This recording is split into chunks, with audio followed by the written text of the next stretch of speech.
Ask Minnesotan Kathy Sieg what she wishes for, and she'll tell you. It's finding security, making her life count for something, and eventually... I want my log cabin in the tall pines on a lake in northern Minnesota. As a part-time nurse and mother of 3, Kathy Sieg has a genuine concern about her security.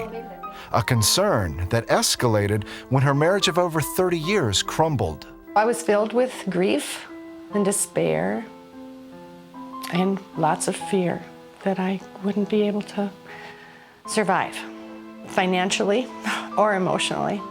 While married, Kathy's paycheck went towards groceries and incidentals. Now, responsible for all her bills and overcome with a broken heart, Kathy fell into a deep depression. I couldn't eat and I couldn't sleep. I lost a lot of weight. My friends were worried about me, and I was worried about me too.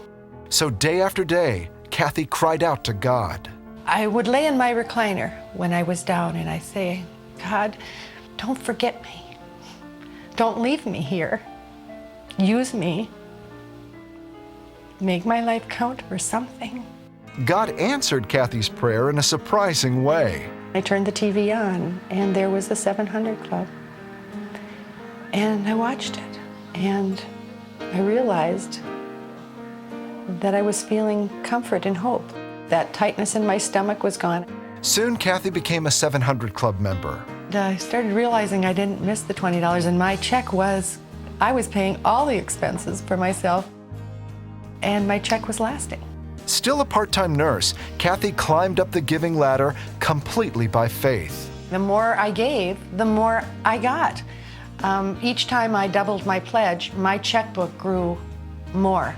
And so now at the end of the year, I would have several thousand in my checking account. And it's just incredible.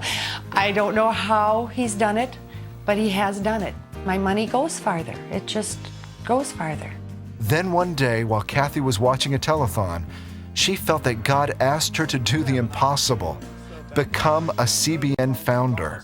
I argued. I turned to God and I said, or turned to where the force was and said, God, you can't mean that.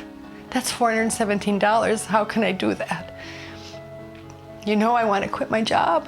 You know I want my cabin in the woods. How can I give $417 a month? And then he said, and I heard the words, do it, Kathy. Trust me, because I want to really bless you. Shaking, Kathy picked up the phone and increased her pledge. Before she knew it, one of Kathy's life wishes came true.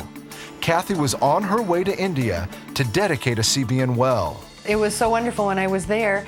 Not only did I do the well, but they invited me to go out on their Operation Blessing excursions, and they have so many, and what a blessing to see all they do over there. And the people know it's Jesus. It's through Jesus that they're being helped. In India, Kathy realized her life really did count for something.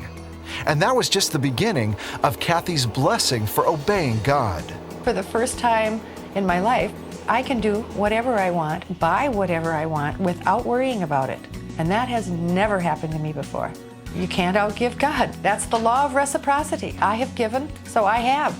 I didn't give before. I wasn't a faithful tither before, and I didn't have anything. And nothing has changed except my giving. That is all that's changed. And now I have. Today, Kathy has the security she's always longed for. I feel more peace. When my security depended on me, I worried. Now my security depends on him, and I don't worry anymore.